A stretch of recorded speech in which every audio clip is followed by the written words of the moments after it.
I'd like to move forward though and introduce our next speaker. We have Lakshmi Srinivasan, which is a cybersecurity solutions expert at Manage Engine. Drives discussions on data security for perimeter-less enterprises.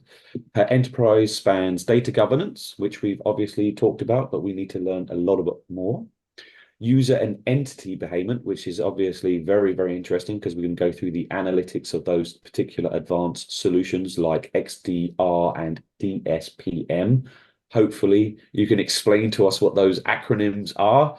I'll be writing those down and testing the audience afterwards.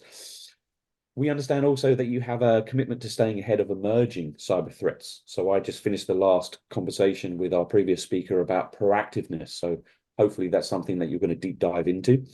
And Lakshmi's insights and experience offer a valuable perspective for navigating the evolving cybersecurity landscape. And I understand that your presentation topic will be examining weaknesses in data security strategies. Please. Thank you so much, Elliot. I am very happy to be here, first of all. This is kind of new for me, doing an online format, but perhaps we'll all get used to it over time. We should have by now, but it is what it is, right? It is. And really, you are right in saying that this is something that we touched upon with Lucrezia's presentation as well. And one of the things that she mentioned, which I will definitely be expanding upon, is how you're using AI to detect data breaches and how you're using AI to detect security incidents. And some of the quite complex seeming acronyms that were a part of my introduction, hopefully they become clear over the course of this presentation, because I'm going to start off by talking a little bit about Manage Engine and myself, most of which you've already covered. However, let's get started, right? So my name is Lakshmi Srinivasan. I'm a cybersecurity solutions expert with Manage Engine. I've been with Manage Engine for a little over 6 years now, and I specialize in the Active Directory security, the security incident and event management, and also the data loss prevention solutions. Now, all of these are things that Lucrezia herself touched upon from the user side. And what we do at Manage Engine is we are the people who create the solutions to help companies like Nestle work with the information that they have to process every single day to identify potential security incidents. So Manage Engine, we are a privately held company. We are based out of India, and we have offices all over the world. And we are quite large, right? We've been in the industry for a little over 20 years, and we have 4,500 plus employees dedicated to creating cybersecurity solutions. Now, our parent company is a little bit more recognizable. We work under Zoho Corporation, which creates office software, and Manage Engine is the cybersecurity division of Zoho Corporation. And well, I did go through the attendee list, of course, and quite a few of you are actually using our solutions already. So that was quite a nice thing to see. Now, in terms of where we are based out of, and this is something that I did touch upon, we are a global company. And right now I am in India, and we have offices all over the world, each catering to different aspects of security and also to different aspects of the business as well. And we have over 120 different solutions, some of which I mentioned already with regard to Active Directory security, data loss prevention, data security. We also offer solutions for service desk management, which is one of our most recognizable solutions, which is Service Desk Plus, and quite a few others as well, right? But in this particular one, what I want to focus upon is specifically the data security solutions. Now, one thing that Lucrezia mentioned is that we need to take a more of a preventive approach to things as opposed to having a purely reactive approach.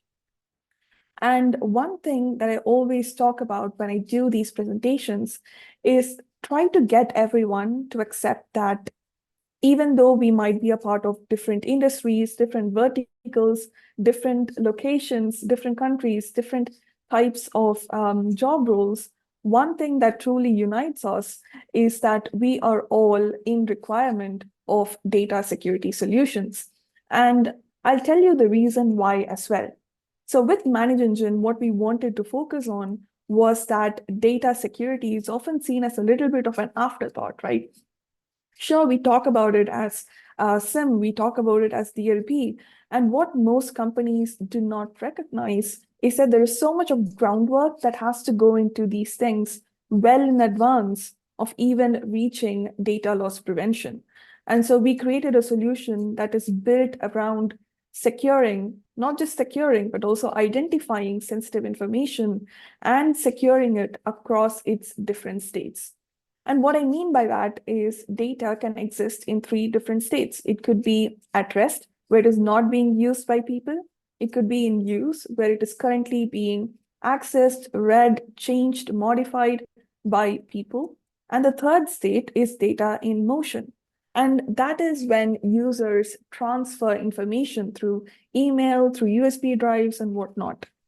And we wanted a solution that could help companies protect this data across all of these states. And that is what Data Security Plus is.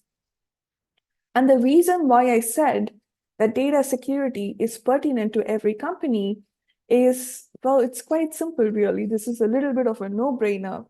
And every company is, at the end of the day, a data company. You could be in finance and you would store credit card details, bank account numbers. You could be in retail and you would store employees and customers' personal information.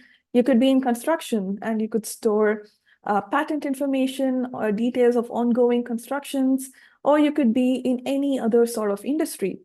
And at the end of the day, we all collect sensitive data.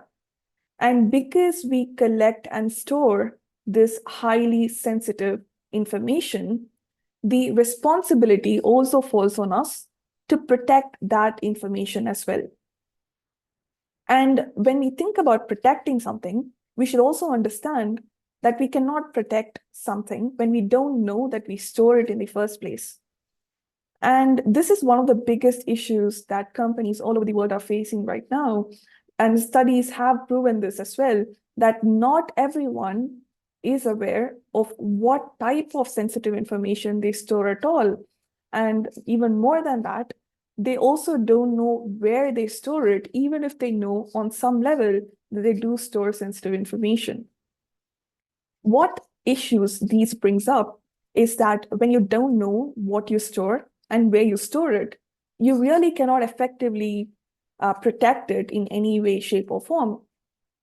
So we wanted to focus first on data visibility, which is where you need to know where your sensitive data is stored in the first place, right?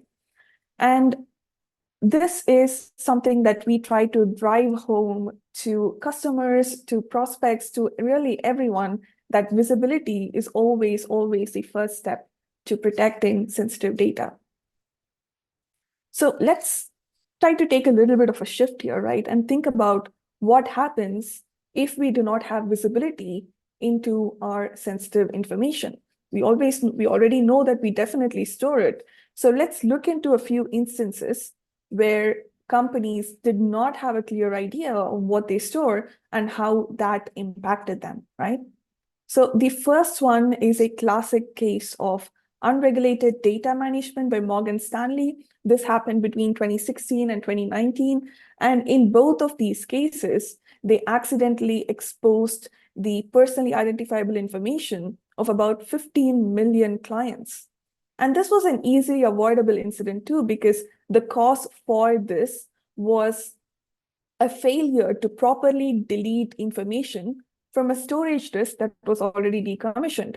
If they just brought in due processes for proper data lifecycle management, this could have very easily been avoided, along with the $60 million settlement for a class action suit. So this was a classic case of unregulated data management. This is one of the first key issues.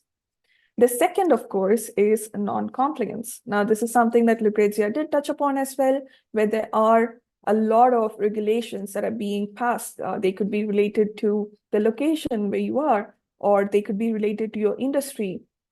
They could be related to the type of information that you store. But whatever the case may be, there are a number of regulations that we need to adhere to, and quite a few of them require you to have proper systems and solutions in place to monitor and protect your data. And if we do not adhere to these requirements, we kind of put ourselves at risk of hefty penalties, like this one Chinese company, Didi, which was penalized a huge $1.2 billion because the data protection regulations were not rigorous enough. The third reason why you need to have data visibility is to avoid accidentally or intentionally storing sensitive data in the wrong places.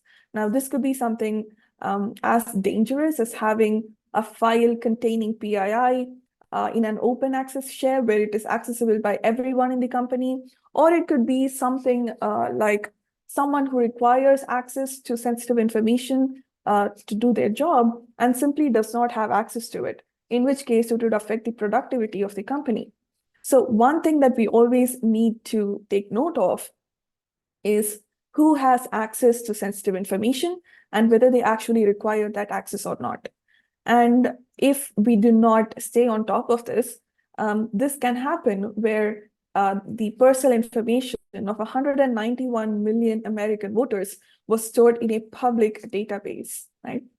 And lastly, the fourth issue that can arise if you do not have visibility into your sensitive data is overexposure. And what this means is when data is left accessible to people who do not require access to it. And this happened in Texas in May of 2022, where a state audit, note that this was accidentally found, right? A state audit announced that the personal information of 1.8 million people that was stored by the Texas Department of Insurance was leaked, and that the leaked information was publicly accessible for almost 3 years, from March of 2019 to January of 2022. And this leak resulted in a problem with the programming code, which allowed access to protected information to everyone. And an auditor only noticed the leak during a routine audit in 2022.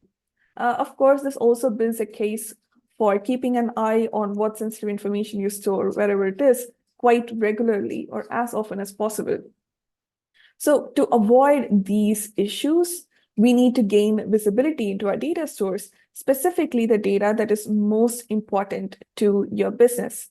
So if we try to break this down into a few key principles that you need to follow in terms of securing your sensitive information, the first principle is always going to be that you need to know what sensitive data you store. The second one is, once you identify where the sensitive information is stored, you need to know how vulnerable your data is to breaches. And this means that you need to assess the storage, like we discussed, and also the security permissions of these files containing sensitive information. And this will, of course, help you find out instances where a particularly sensitive file is accessible by the Everyone security group, which means that every single person in an organization will be able to access the information that is stored within that file. And it could also be an instance where someone who does not actually require access to sensitive information actually has share permission to it, which can be a huge headache to solve later on as well. And when we think about finding out these vulnerabilities, there are 4 questions that we always need to be able to answer, which is, do we know where the sensitive information is stored? Do we know how sensitive the content of a file is? Do we know who can access it? And also what level of permission they have to it? And lastly, do we know who has been accessing it and what changes they have made to this data? Being able to answer these 4 questions is absolutely crucial to protecting sensitive information. And one of the things that we always that we try to assist our customers with is data classification. Now, when we think about data loss prevention, DLP, or data security, most companies tend to push ahead to the last possible step, which is implementing a solution that can detect and prevent data leaks. But what companies need to understand is there's quite a bit of groundwork that goes into it. And one of the key things that they need to do is classify their information. So once you identify a file that contains sensitive information, you also need to go in and see what volume of sensitive information it contains, how critical that information is, who all can access it. And using this parameters, you should be classifying it as high, medium, or low sensitivity. And the reason why this is crucial is DLP solutions, data loss prevention solutions, they use these classifications as pointers to help you prevent data leaks.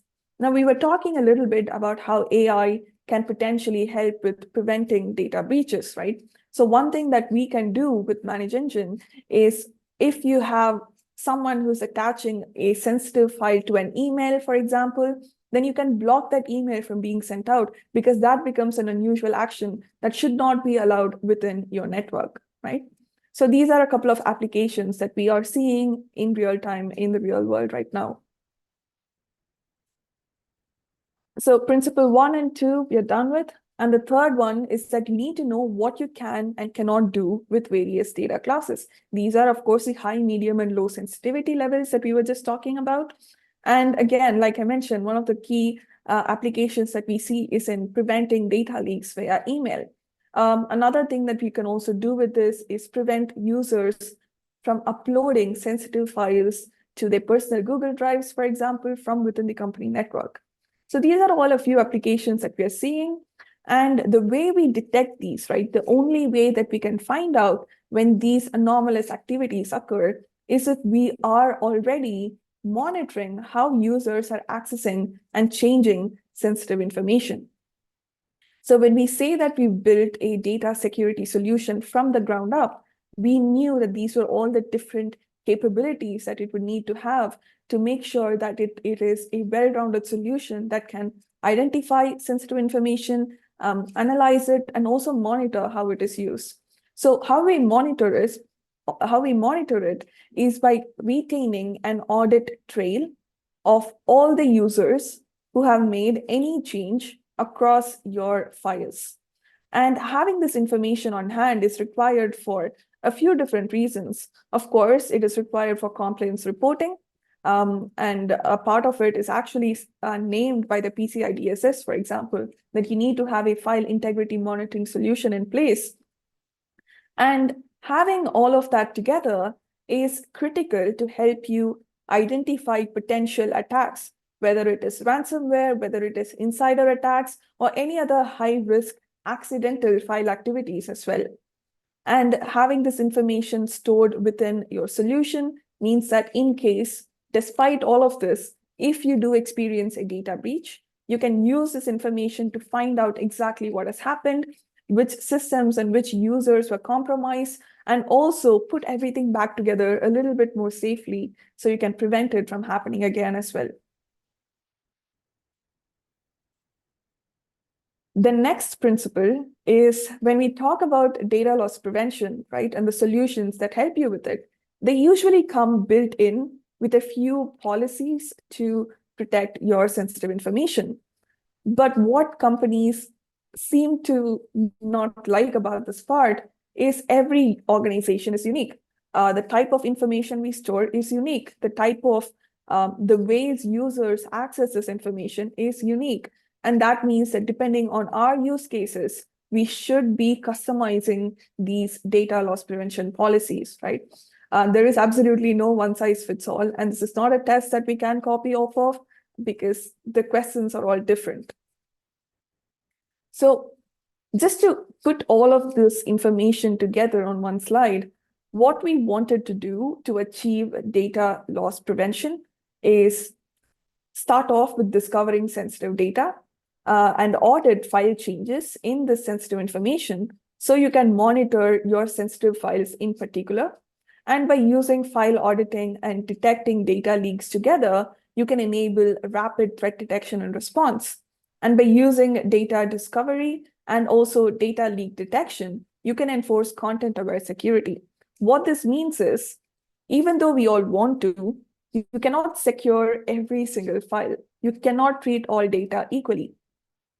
So when you know that this particular file is 10 times more sensitive than this file, then you can focus on the one that truly matters and secure that first before moving on to the next one.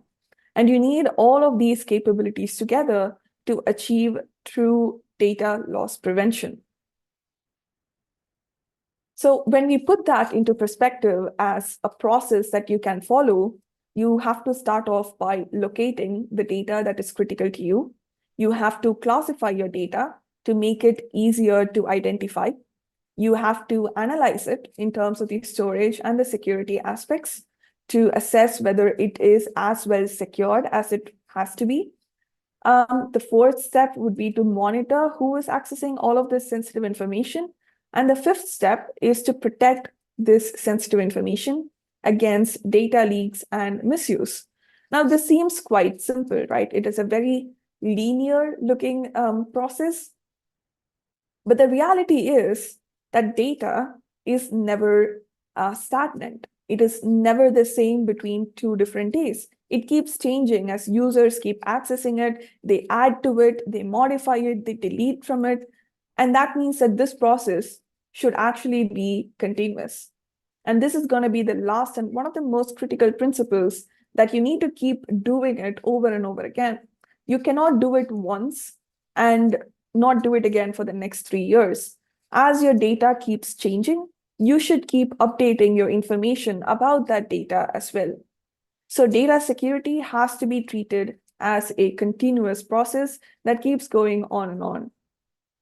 So instead of looking at it as a linear process like this one, we wanted to make it a continuous circular loop.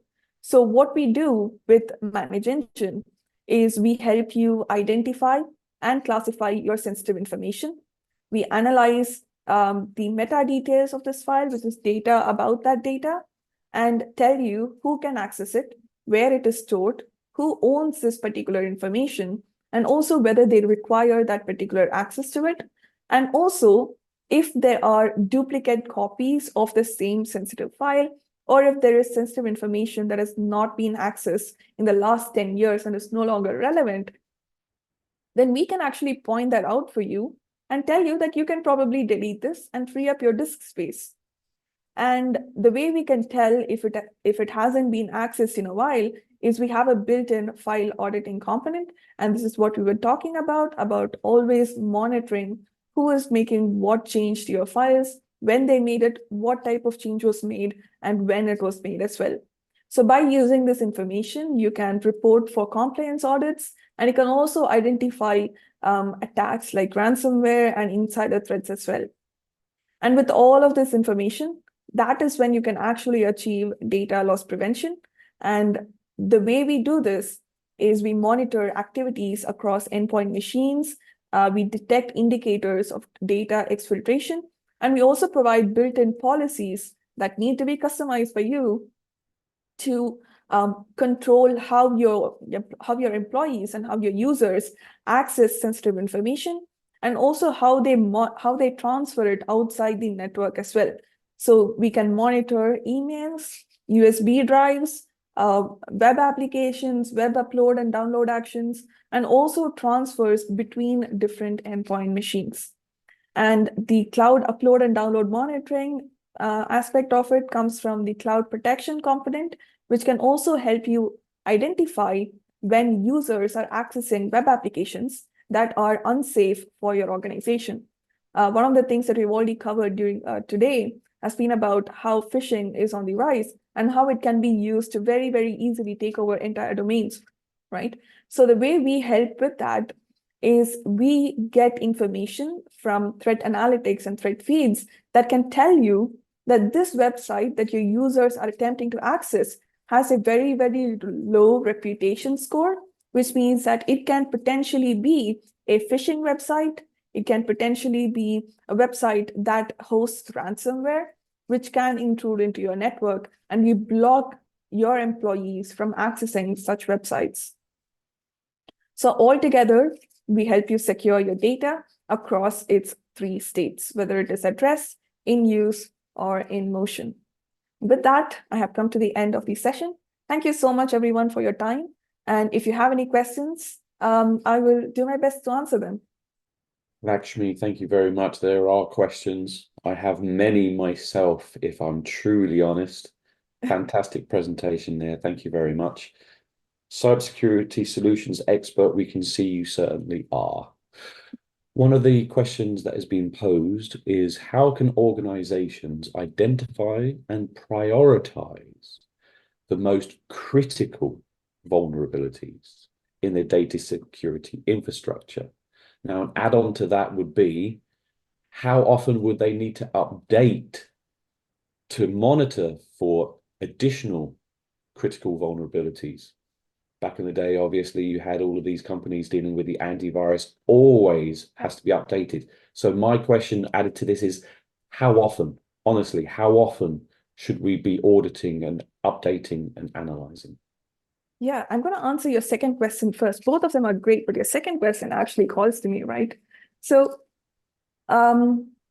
initially, when these data discovery solutions came in, companies were expected to run them. They were expected to run scans once every 6 months, once every month, however often they could afford to, because of course, scanning takes up quite a bit of resources, right?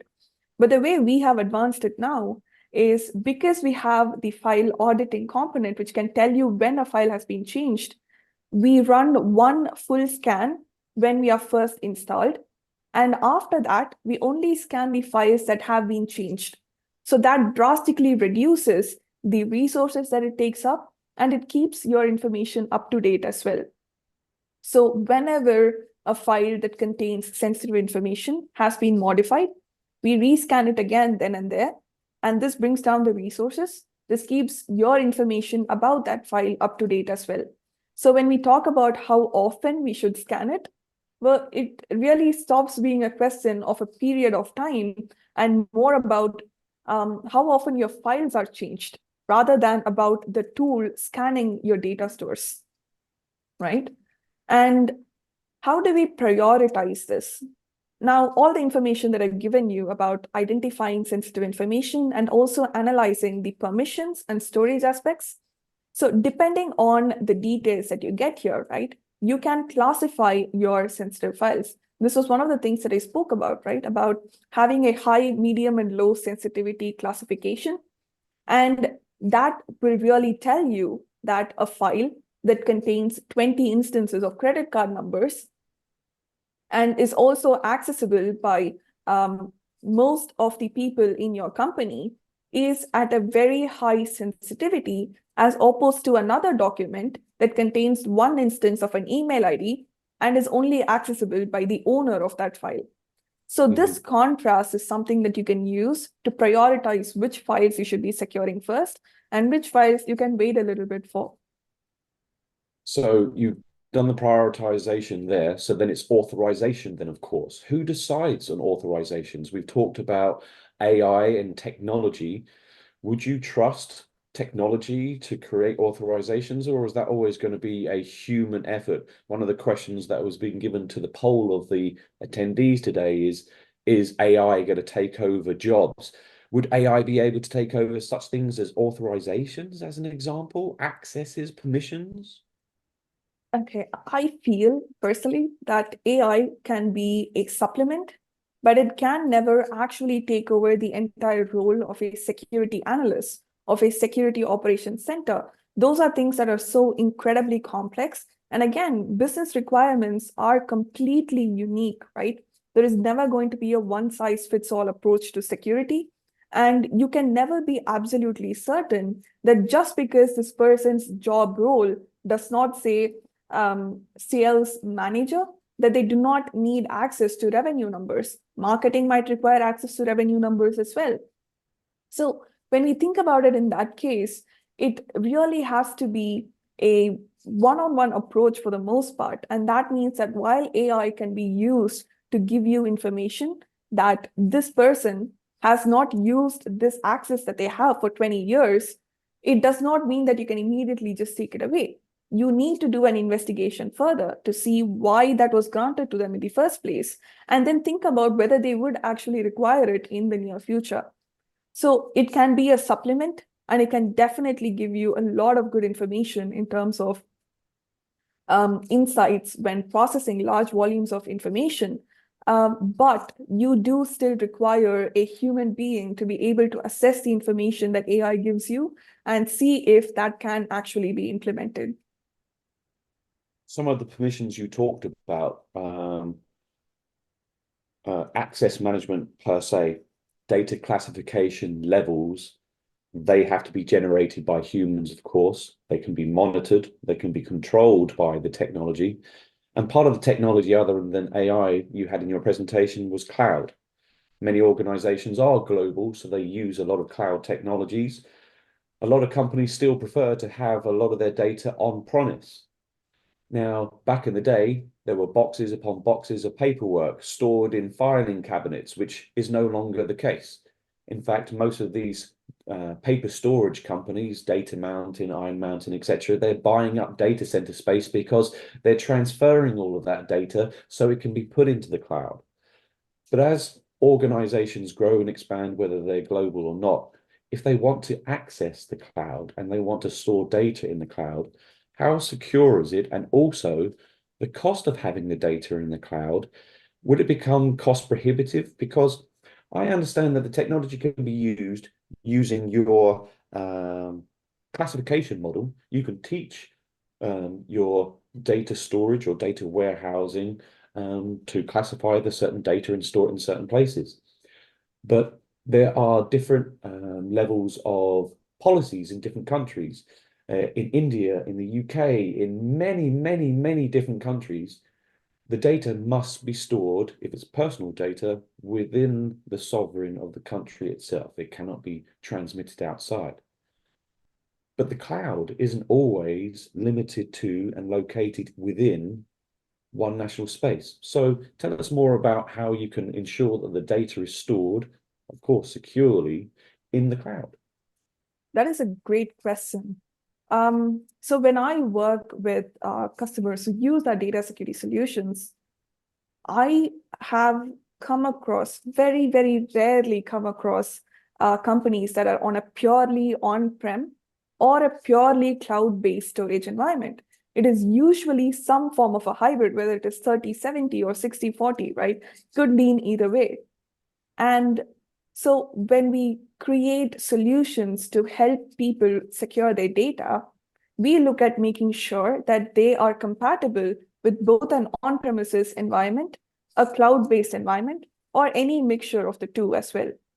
And when we talk about making sure that data in the cloud is stored within that sovereign, we are actually expanding, ManageEngine is expanding upon the data centers that we have all around the world to make sure that we are able to help everyone cater to their requirements based on their region. So that is why when we talk so much about where we are located, we also make sure that we mention where our data centers are so that our customers have the right idea as well, that we have their best interests at heart, and that we really truly want to help them with their requirements. Yeah. So storage of what data and where, how to protect it, regulation. The last question I have for you is about regulation, standards, talking of cloud, finishing on the subject. There are certain regulations and standards that have been incorporated here in Europe, as an example. NIS2 compliancy for cloud hosting providers.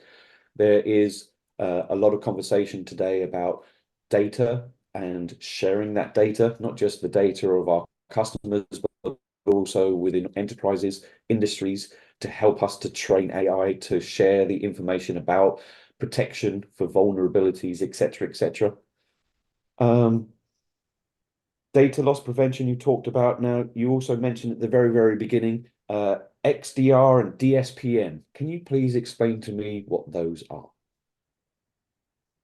So when we talk about data security, you need to understand that there are two aspects of it, where there is a company's information that is stored in a central location, Right. And there are end users who access that information and can move a little bit of it to their own machines as well, right? Right. So when we talk about data security and DLP, we need to combine both of these use cases, which is that you do not want people to directly access information in these servers. And you also do not want people, our own employees, to intentionally or accidentally leak information from their machines as well. So Right. we combine all of this, right? And the reason why we have so many different acronyms for it is because there are that many avenues for it. So for example, a year ago, no, not even a year ago, right? Because for such a long time, when we think about endpoints, we think about USB drives, we think about workstation machines, but now the browsers have become the new endpoints, right? Everything that we Caching the access, data, yeah, saving your exactly. last browser history, etc. Yep. Exactly. So browsers have really become the new endpoint. So that means that the solutions that we try to create to secure the information that that companies have to be able to be compatible with all of these different new endpoints as well, and also still work with the older ones. So we create these new acronyms in the industry that basically just mean we secure not just this, but this as well now. So that's good for you. That's really it. A lot of the questions today from the audience have been about real time or live vulnerabilities, things that are happening now. Recently, I've been looking at launching different game titles because myself personally, I work within the gaming industry. We've heard from Nestle within the food industry and drinks industry. We've heard from Syntegra, which is talking about the agricultural industry. So all extremely, extremely important. But entertainment is obviously what kind of takes us out of the real world. And one of the biggest things is DDoS attacks for when games are launched. If you're launching a title from Europe into Brazil, the Brazilian game manufacturers want to prevent that from happening. And you need to always have a plan B. So how does the solution that your company offers or organizations like yourselves offer it in a real-time manner? And what types of teams do you work with? Would it be the CTO level? Would it be the cybersecurity specialist? Because not all organizations have large enough forces to have a cybersecurity or a security specialist. So what types of people are you normally working with? And at what level do you deal with if it's happening or an attack is happening real Oh, time? I love this question. You ask absolutely incredible questions, Elliot. I Thank absolutely appreciate that. Right. What level of people do we deal with? Well, we try to say as often as we can that we cater to a small and medium business market, right? And what that means is there is a huge variation in terms of whom we deal with. Personally, I have interacted with both the CTO, COO, COO level as well, and also with an independent security analyst who has been hired by the company to be a third-party security analyst for them. So it really entirely depends on the company and what their strategy is to protect their network. There is absolutely no way that we can say that this approach is better than this one, right? Because at the end of the day, it depends on the company, it depends on where they're located and what their security goals are. So it really varies, I guess. That's Thank you very much for that answer. I think that's the final one that leads into answering the question that we had online about the how organizations identify and prioritize. I think each different organization, depending on where they are, what they do, how large they are, who they employ, they're going to have different prioritization, of course. So it's very, very valuable insight and information. Thank you very much for your time today. Thank you very much, Elliot. My pleasure.